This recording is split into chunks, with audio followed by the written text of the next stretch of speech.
Afternoon, morning? Come on, what am I, morning? 55?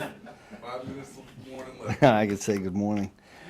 I'm just ready to roll. We just got done with our walkthrough and excited to get this last game in here. So with that, I'll just open it up. Steve, what was it like to get Mansour out there? Yeah. Just evaluate his Yeah, it was good to see him out there after going through, you guys saw him jogging in and out of the huddle, and I think he felt good. He got to stay in the huddle and actually do a play. I mean, he had that one quick trigger on the rocket screen, which was nice. Other than that, he really didn't get a lot of action. But I think for him, it was just good to be out there, get the pads on, and roll. At this stage, how much are you sensing some clarity when it comes to the cornerback hierarchy? Yeah, I mean, we still haven't, you guys know we still haven't had LJ out there very much, so that's a piece of the puzzle. But certainly Noel and Mansour have done a good job out there, along with the other guys, Christian and Melvin. We got another game to kind of evaluate it. We'll see where we are. We're kind of moving some pieces around. I got, and then, Halloui didn't play, and, so we're working through that. And Jamari's not out there right now, so we got a lot of moving pieces right now. Hopefully, as we get into next week, all that stuff will start to take fold. When it comes to Peter Woods, Yeah. obviously you guys are high on him. Yeah. What do you want to see him improve the fastest to be ready next Him and I were talking a lot yesterday about his footwork. There was one play, and I've talked to him about that often. And he's a conscientious guy, and so he wants to do well, and he's been working on it. But there was a play in practice yesterday where he kind of got his feet tangled up, and it gets him in trouble for a big, powerful guy. I think that can make some plays for us, but probably footwork more than anything. How do you see some of the other guys on that cornerback group kind of fitting in when you got guys like Singleton competing and Kovu and Knowles as well? Yeah, it seems like a lot of guys out there. I mean, Kevin made a nice play yesterday. I don't know if you guys were still out there for that, but this game will tell a lot. I mean, we'll see where Coach Reed's going to go in terms of time for the so-called first group, but I think this game's pretty important for a lot of those guys to weed it out. I mean, you guys all know it becomes a numbers game, and we can't keep everybody. But I would have liked to have gotten Cater a couple more reps last week. He didn't get in there quite as much as we had planned. I talked with him about that. Hopefully, we can get him some more reps in this game. Hey, what do you speak to the value of Chris Roland-Wallace? You've had him for Yeah, that's a great question. I'm glad we brought that up. He's playing a lot of spots right now. In any defense, I think that's valuable when you can be that versatile. And he's been, listen, you guys know his story and his journey. He comes in here as an undrafted guy and opened up some eyes, made the team. I can't remember if it was practice squad or the 53, but he has just kind of done that every year, and he's become a real reliable player for us. So hopefully he can do some things. Right now we got to play. We'll figure out. We get LJ back. We got to get everybody back to figure out where everybody's going to slot in. But it's good to have that versatility. Steve, what do you think the impact of Felix's sack was for him, Yeah. and also in your eyes, and what else did you see out of him? I thought he had a really good game overall. I mean, a week ago, I think Jaden Hicks probably played the best of the crew. I mean, you could throw Felix in there for this one in this particular game. Not only that one play. I mean, he almost had another one. I think the very next play. But that quarterback, they have another athlete out there, a quarterback. Every team's got one, right? And they make you miss. But I think Felix has done a nice job coming off the injury. Didn't get a lot of reps in the OTAs because of it. And he did a lot of catching up in training camp. And I think he's found his way into getting a little bit more comfortable. I think the sack is always a confidence builder, right? And how much do you think his growth is mental versus physical, overcoming the injuries or whatever else was encumbering him before? But how much do you think it's like he's got his mind in a place now where he gets everything?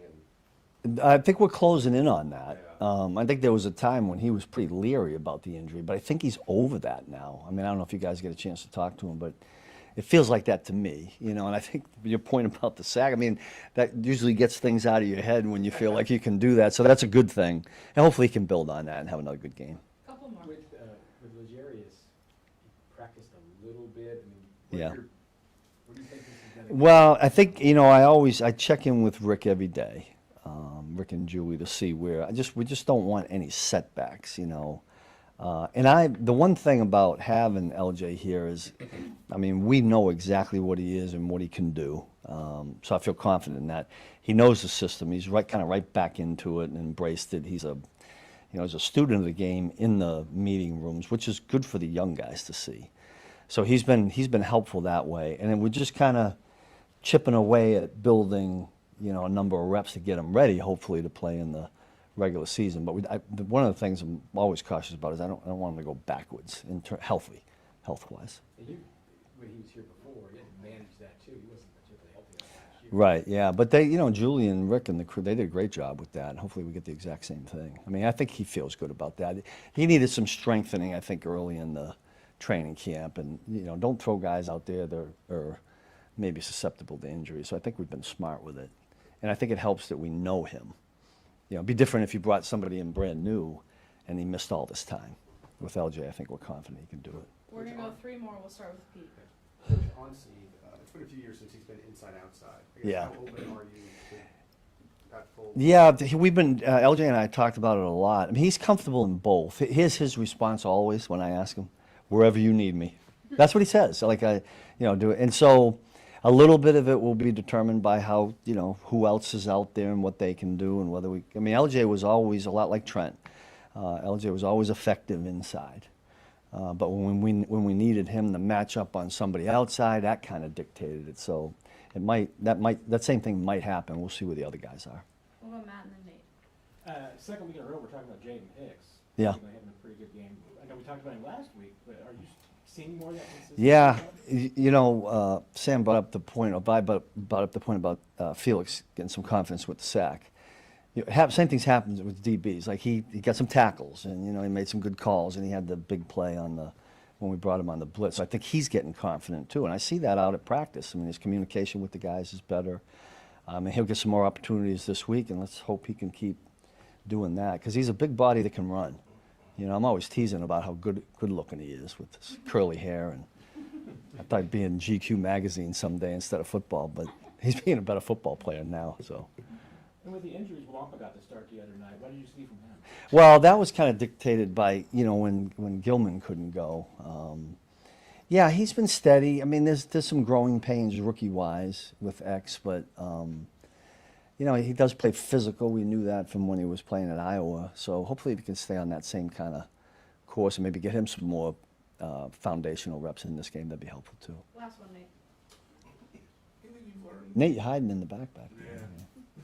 Anything you feel like you've learned more about Tonga and what he could do for the overall group of the defensive line? I tell you what, I think, he's solid as a rock. He doesn't say very much, but he's serious about his profession. He's been really good for Pete. Real serious in the way he goes. He's silent.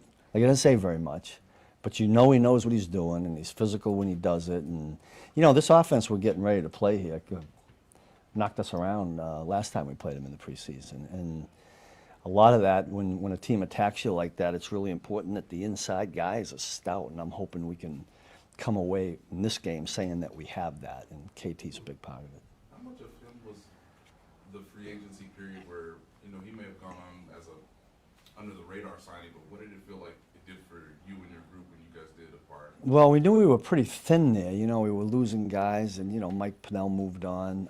So it was really good early on in the free agency that Brett went out and grabbed somebody that was a big body. I had watched him on tape and really liked him. I wasn't so sure we were going to be able to get him because I thought that highly of him.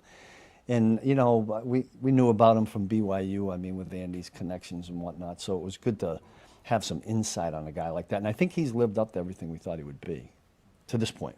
Haven't played a game yet. Thanks. Thank you, Steve.